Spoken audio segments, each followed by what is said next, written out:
Today, we're dissecting a book that challenges every perceived limit you thought you had, offering a brutal but proven path to self-mastery. Mm.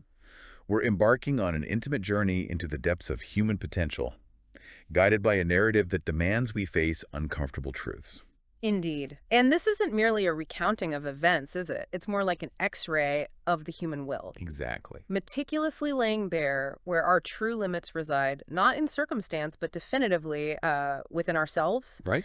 Our objective today is really to extract those razor-sharp insights, the ones that will empower you to look reality square in the eye, hold yourself unequivocally accountable, and push through the kind of pain that reveals who you truly are.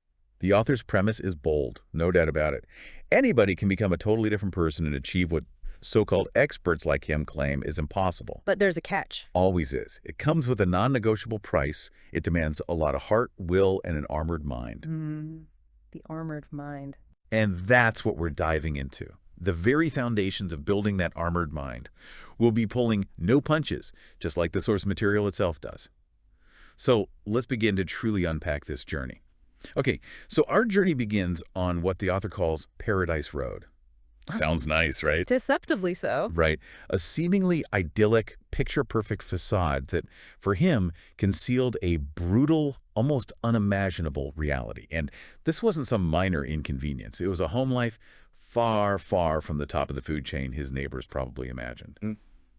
What strikes me immediately is how early and how intensely this environment began to shape him. Not just physically, but, psychologically at a fundamental level. Yeah, the glossy surfaces of life, as you say, they often reflect much more than they ever reveal. True. The author refers to his father, Goggins, as the devil himself, a man whose smile could instantly morph into a scowl the moment the front door closed. That's terrifying. And crucially, this wasn't merely physical abuse, though there was plenty of that. It was a sophisticated form of psychological warfare that infiltrated every corner of young Goggins' mind. So it permeated everything. Everything. As he starkly puts it, the psychological damage was done. This early trauma didn't just hurt him, it actively created an inner landscape that would paradoxically become both his greatest weakness and, eventually, his greatest source of power. How so? Well, think about it.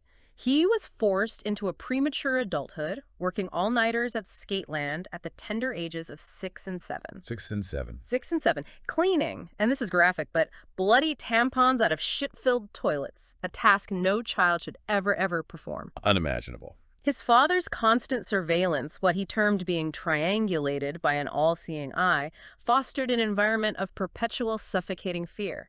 There was no escape. Not even at home. Especially not at home. Family dinner, a ritual of connection for most, right? For them, it was a bullshit facsimile eaten quickly before the doors opened for the roller rink. Just going through the motions. Exactly. And then you have the image of his father sweet-talking other women, juxtaposed with his mother's desperate dependence, having no independent means whatsoever because Trunnis refused to marry her.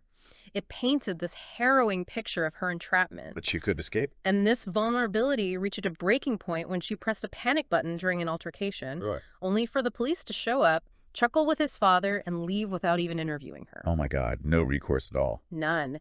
And the beatings, prolonged, breathless beatings, often lasting minutes upon minutes over gambling losses, his father's phlegm boomeranging into his face, it's visceral. Just brutal. But here's the twist. Goggins explicitly refused to cry. He discovered a perverse form of courage in hate. Wow, using hate as fuel even then. Even then. Concurrently, bedwetting became a secret nightly battle against the overwhelming fear that haunted him. What this tells us is that the foundational human need for safety was utterly shattered, completely gone, forcing him to construct defense mechanisms that were both, well, ingenious in a way, but also incredibly destructive down the line. It sounds like this wasn't just hardship or even just abuse. It was a fundamental breaking down of his core being, forcing an early, almost primal form of self-reliance purely for survival. That's a very insightful way to put it. But how did this experience, flawed and brutal as it was, paradoxically lay some of the groundwork for his future drive, especially when he eventually found a safer, albeit still challenging, environment?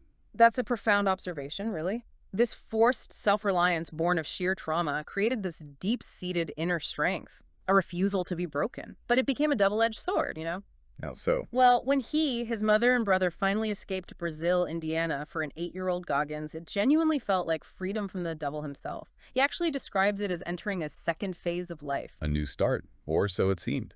Exactly. But as you rightly point out, freedom from external threats doesn't automatically mean freedom from internal wounds.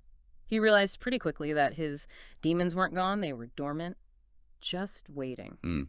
Lurking beneath the surface. Lurking. He was re-enrolled in second grade at Annunciation Catholic School, struggling profoundly to read a direct consequence of his chaotic early years, the trauma. Makes sense, the toxic stress. Absolutely. Yet here, he encountered Sister Catherine, a figure who embodied a stark contrast to his past. She had this no-excuses mentality, dedicating extra time to teach him to read. Someone finally saw potential. And acted on it. She showed him that a scowl, as he puts it, can actually care more than a superficial smile. Her belief in him was a crucial early counterpoint to the psychological damage he carried. That must have been huge for him. Immense. This period, however, was also marked by intense poverty.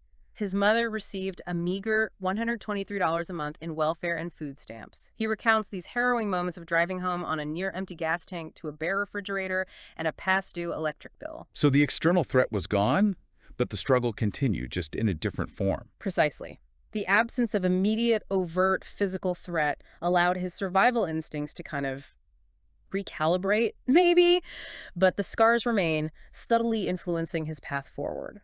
So even with Sister Catherine's impactful intervention and the escape from his father, this period highlights how a mere change of scenery, while vital, doesn't just erase the internal battles, especially for a damaged kid carrying what we now understand as toxic stress. Absolutely not. It's a powerful illustration that environmental shifts can only address so much.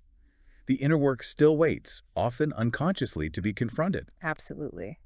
And the weight of that toxic stress, it became even more evident in third grade with Mrs. D, a teacher who, unlike Sister Catherine, looked for a way out rather than a way in. Didn't want to deal with the perceived problem. Pretty much. This lack of supportive engagement, combined with the underlying trauma, later explained Goggins' academic struggles. A diagnosis eventually revealed that toxic stress limits language development and memory. Which makes learning incredibly difficult. Exactly, which makes it difficult for even the most gifted student to recall what they've already learned. This vulnerability directly led Goggins to cheating, a short-term solution that placated Mrs. D, but created new problems by taking the path of least resistance. A coping mechanism, but a damaging one. Very much so. Mrs. D's blunt assessment to his mother, that Goggins was the dumbest, only solidified his constant fear of being wrong. It led him to just keep quiet rather than risk exposure. So he retreated inwards. And then, on top of all that, the pervasive and insidious impact of racism emerged vividly during this time. In Indiana. Oh, yes. The horrific discovery of a noose drawing and the chilling words, "Niger, we're gonna kill you," scrawled in his workbook, Jesus. followed by the principal's utterly dismissive response, "They don't even know how to spell nigger." It just reinforced his profound isolation and, understandably, his burgeoning rage. How do you even process that as a kid? You don't. Not healthfully, anyway. Later, the spray-painted N-word on his car further cemented this sense of being an outsider, a target. His response: it was a desperate and ultimately, in his words, a shallow way to live. What did he do? He became the exact stereotype racist white people loathed and feared, wearing saggy pants, rattling car stereo. He admitted that everyone's opinion of me mattered at that point. Trying to control the narrative, maybe? By leaning into the stereotype? Perhaps. But it indicates a profound identity crisis and a retreat into external validation as a defense. He describes himself then as being full of pain and without real purpose, a testament to how deep the internal wounds ran and how easily one can fall into patterns of self-sabotage when grappling with unaddressed trauma. This section just reveals the profound and compounding impact of everything. External pressures, systemic racism, lack of educational support on a young, already wounded identity. It shows how these dangerous coping mechanisms emerge. Layer upon layer. Yeah, and it truly sets the stage for the dramatic self-intervention that had to come. It's like watching a mind build a shell around itself, layer by painful layer, for self-preservation.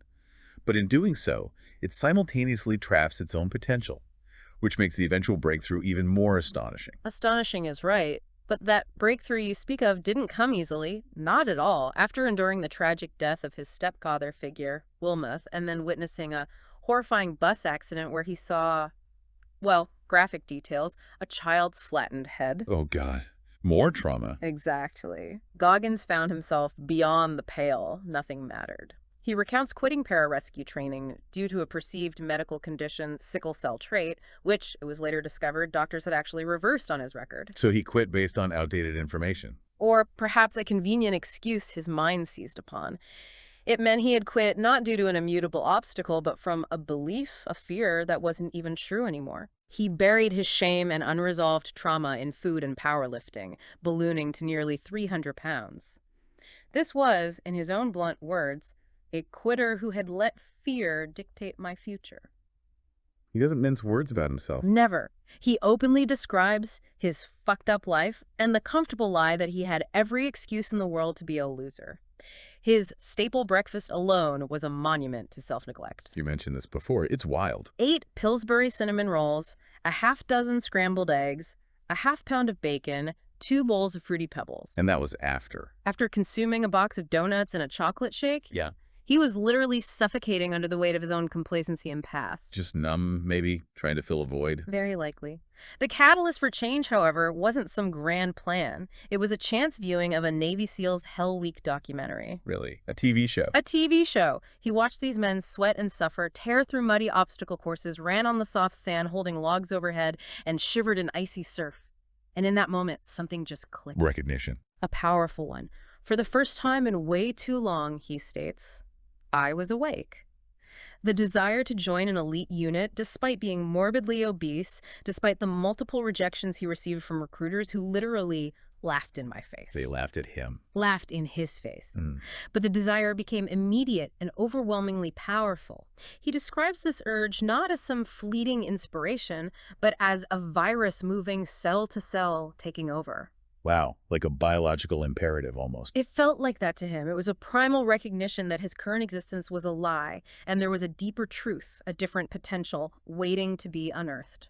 That's fascinating. So this wasn't just inspiration then. It was a profound, unshakable urge to confront a hidden truth about himself. Almost a spiritual emergency in a way. You could frame it that way. This virus moving cell to cell, taking over, illustrates how a truly powerful, visceral vision can override years of comfort, denial, and ingrained self-sabotage. It essentially forced an uncomfortable but absolutely necessary shift in self-perception. What was the first concrete step he took once this internal awakening hit? How did he translate that raw, surging desire into tangible action? The first and perhaps most brutally effective step was facing the mirror. The accountability mirror. Exactly. But not just to observe. It was to brutally confront the lies he had allowed himself to believe. He understood with piercing clarity, I wasn't fluffy, I was raw because that was the only way to get myself right. Raw honesty? Unflinching. This ritual, which he champions for anyone seeking transformation, is about taking raw negativity, the uncomfortable truth, and consciously converting it into jet fuel. So not wallowing in it, but using it. Precisely. He engaged in what he called a solo intervention in the mirror, declaring with absolute honesty, you are one dumb motherfucker. You read like a third grader. You're a fucking joke. That's harsh. But it sounds like it was necessary for him. It wasn't self-pity. It was a surgical dissection of his current reality. Physically, he started immediately. Shaved his head, made the conscious decision to pull up his pants, symbolizing a shedding of his old, broken identity. Small actions, big symbolism. Yes. And then he literally wrote down tasks on Post-it notes, sticking them directly to the mirror.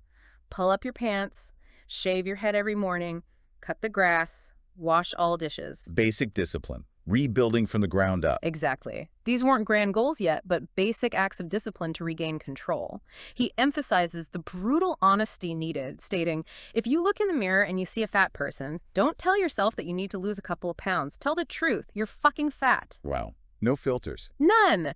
The core idea is that being soft when you look in the mirror isn't going to inspire the wholesale changes we need. This direct, almost confrontational self-talk was absolutely essential for him to break through years of denial and initiate genuine, lasting change. Right. And for someone to apply this without falling into destructive self-criticism, the key is the actionable component. The truth must immediately be followed by a concrete, albeit small, step towards rectifying the issue. It's not about wallowing, it's about acknowledging and then immediately building. That's a powerful, almost confrontational act of self-love through brutal honesty. It's about dismantling that internal governor that seeks comfort and maintains the status quo. But you hit on a crucial point, the fine line between brutal honesty and destructive self-flagellation. It's a very fine line. For someone listening, how can they apply this accountability mirror practice to identify their own real reasons for limitations without falling into self-pity or despair, ensuring it truly becomes jet fuel for change, not just more negativity? The distinction lies in intent and immediate action. The mirror isn't for an echo chamber of self-loathing, it's a launch pad for transformation. That has to be the mindset. Intent. And this newfound raw self-honesty fueled an undeniable obsession in Goggins. He literally brainwashed myself into craving discomfort. He recognized that we all need thicker skin to improve in life and deliberately sought out challenges that pushed him way beyond his comfort zone. How did he do that practically? If it rained, he ran. If it snowed, he put on running shoes, just embracing the elements. This wasn't about simply enduring pain. It was about actively developing that thicker skin to truly improve. He even ran on the very street where a redneck had pulled a gun on him. Seriously, back to the source of trauma. Head on, confronting a profound fear even as two snarling dogs got loose. This deliberate confrontation of fear and discomfort is how the mind gets calloused. You have to expose it. Like building immunity. Exactly. Simultaneously, he tackled his biggest academic weakness with that same obsession for learning. He transformed from a fourth-grade reading level to a high school level in just 6 months. 6 months, that's incredible progress. Through a meticulous personal study hall schedule and goals, placed prominently on his accountability mirror, this involved thousands of flashcards, 6-hour study sessions, relentless effort. Wow. Passing the ASVAGAB, the Armed Services Vocational Aptitude Battery, on his 3rd try, after failing twice, was a monumental achievement for him. And through this whole process, he realized something crucial. Confidence came from personal accountability, which brought me self-respect. Accountability breeds respect, breeds confidence. It's a virtuous cycle. This entire intense process was about deliberately creating purpose and confronting the stark reality that there is no more time to waste. It's the constant, conscious choice to choose the path of most resistance, knowing that growth resides there. The transformation from actively avoiding discomfort to actively craving it, and from profound academic struggles to an obsession with learning, really shows that willpower isn't just about forcing yourself, is it? It's about redefining your personal capabilities. It's about rewriting the software. Yeah. It's about consciously recognizing that there is no more time to waste and deliberately choosing the path of most resistance, effectively retraining your brain's fear response. Yeah. This really underscores the idea that self-mastery is an active, ongoing process, not a destination. And the depth of that active, ongoing process is nowhere more evident than in Boudia's basic underwater demolition seal, Hell Week. The ultimate test. It is presented as the ultimate mind game for a reason. Yeah. We're talking 130 hours straight of nonstop physical and mental torture. It's meticulously designed to reveal your heart and character, and, most critically, your mindset. Where the rubber meets the road, mentally. Absolutely. This is the crucible where the concept of taking souls truly comes to life for him. Think about this. Before Hell Week even officially began, 40 guys had already quit. 40, before it even started. 40, ringing the bell 3 times, placing their helmet down, done. That's the level of psychological pressure even before the main event. Sets the tone, doesn't it? It does. During surf torture, immersed in 59, 63-degree water, which is freezing when you're exhausted, the mind just struggles to comprehend the sheer impossibility of the next 120-plus hours. How can you possibly endure that? In the ocean, he described an eerie quiet, often settled, which he said deadened our spirit. Yet Goggins' defiance was absolute. He started humming the platoon theme song during surf torture. Seriously, humming? Humming, standing apart from others who were shivering. A clear, almost theatrical display of mental fortitude. His boat crew 2, not only endured but thrived, chanting, "You can't hurt boat crew 2," as they consistently outperformed everyone. They fed off his energy. It seems so. And taking souls, in his parlance, means much more than just outperforming. It means gaining a tactical advantage by projecting an image of invincibility, by actively internalizing and then reflecting your opponent's doubt and weakness back at them. Whether the opponent is external or internal. Exactly. Whether that opponent is an instructor, a competitor, or your own weakening mind, it's about recognizing the profound psychological game being played and winning it, first and foremost, within yourself. It's about not allowing their negative energy or your own self-doubt to infiltrate your resolve. That's a powerful description. Hmm. It truly demonstrates how the mental game becomes utterly primary when the physical limits seem insurmountable. And even your own survival instincts are screaming for surrender. The constant challenges from instructors, like this Psycho Pete character. Mm. And Goggins' internal battle to simply not lose highlight the sheer will required. It makes me wonder how much of our everyday quitting, whether it's giving up on a project, a goal, or a difficult conversation, is simply succumbing to a fleeting mental illusion, rather than an actual physical or intellectual limit. That illusion is precisely what Goggins has codified into what he calls the 40% rule. Ah, the famous 40% rule. Famous for a reason. Hell Week and his subsequent extreme endurance events taught him a fundamental, non-negotiable truth.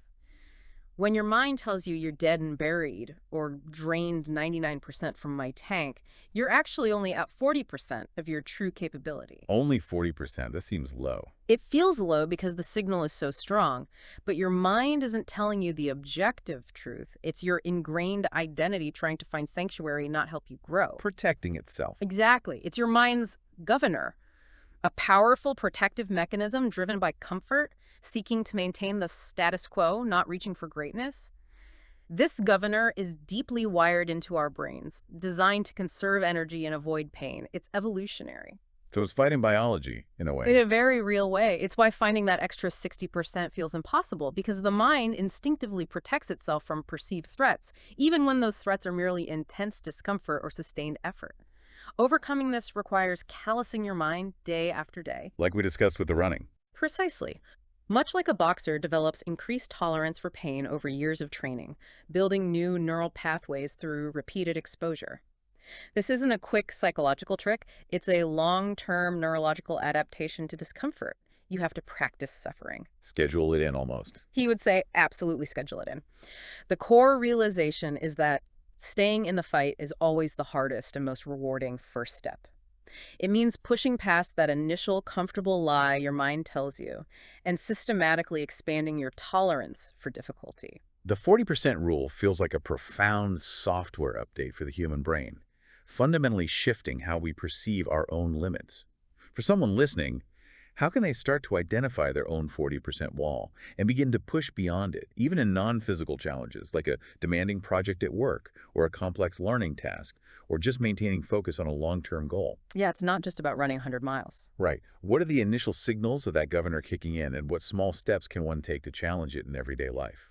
The application is indeed universal, and identifying that 40% wall often begins with listening to your self-talk, that inner voice. Okay. When you feel that mental fatigue, that voice saying, I can't do this, I'm too tired, this is too hard, or maybe the most common one, I'll do it later, that's your governor speaking. That's the signal. Procrastination as a form of the 40% rule. Interesting. It often is. The immediate actionable response is to lean into that discomfort, even just for another 5 minutes, another paragraph, another sales call, another rep at the gym, whatever it is, just a little more. Push the boundary slightly. Consistently. And this brings us to another critical component, embracing failure. Sounds counterintuitive, right? Yeah, we're taught to avoid failure at all costs. But failure, in this context, is the most overlooked or inevitable gift. It's not the end. It's a critical part of the calloused mind process. Why?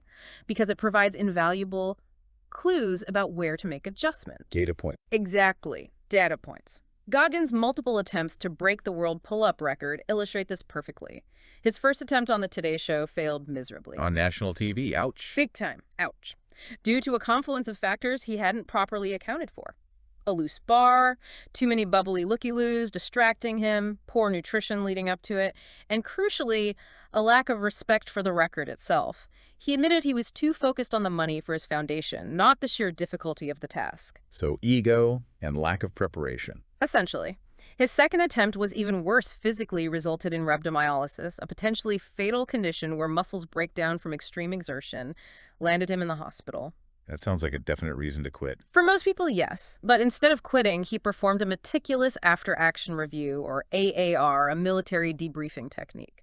Essentially a detailed post-mortem analysis of every single variable. What kind of variables? Everything. Bar stability, the type of chalk, the gloves, the taping technique for his hands, his minute-by-minute nutrition and hydration, the environment, even the number and roles of the volunteers helping him. Nothing was too small. forensic analysis of failure. Precisely. This strategic, relentless refusal to yield, combined with a meticulous analysis and adaptation, ultimately led to his successful record of 4,030 pull-ups in 17 hours. 4,030, just staggering. It shows he moved beyond pure willpower to a strategic mastery of his physical and mental state, seeing each failure not as a stop sign, but as critical data for the next attempt. That's a profound shift from viewing failure as a personal shortcoming to a forensic analysis for growth. It demonstrates a powerful pivot from pure willpower, just gritting your teeth, to a more strategic approach. Intelligence applied to grit.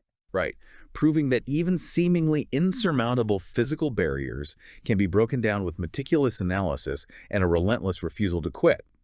It's about not letting so-called experts or even your own internal governor cap our potential, but rather asking with genuine curiosity and conviction, what am I truly capable of?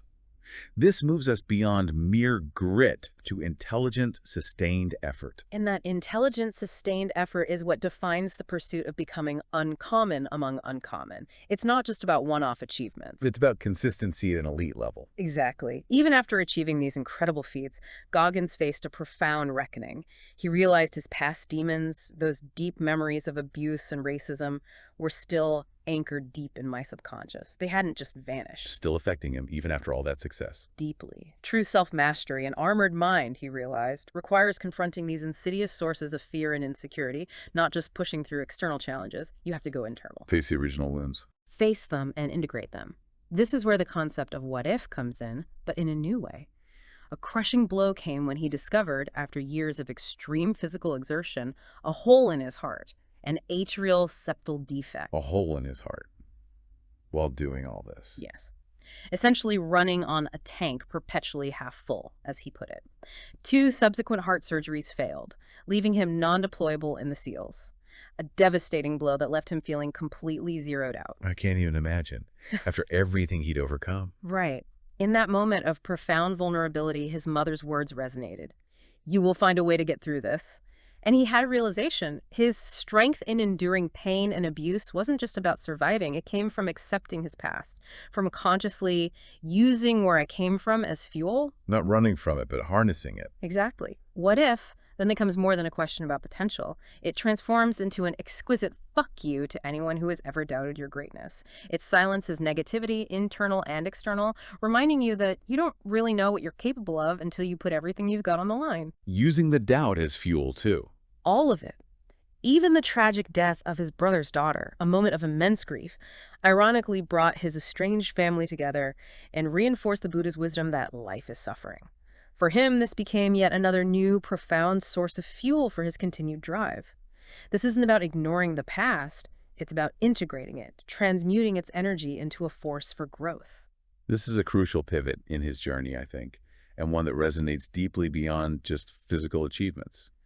It's not just about overcoming external challenges, but about delving into those internal wounds, those deeply anchored traumas, and transforming them into a wellspring of resilience and motivation. It's the deeper work. This peaceful but never satisfied mentality seems absolutely key to continuous growth. How does one move from simply being driven by past trauma or pain, which can be destructive, to consciously harnessing it as fuel rather than being consumed by it? That transformation is really the hallmark of the armored mind. To achieve what Goggins calls uncommon among uncommon status, that consistent excellence, he emphasizes that greatness is not something that if you meet it once, it stays with you forever. No resting on laurels. None. It requires sustaining greatness for a long period of time and, frankly, unending effort.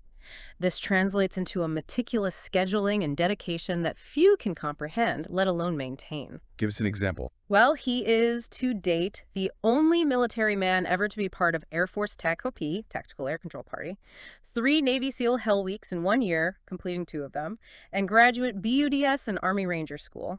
That alone is unheard of. That's just insane levels of endurance and adaptability. And his insane training and recruiting schedule later on highlights this level of commitment.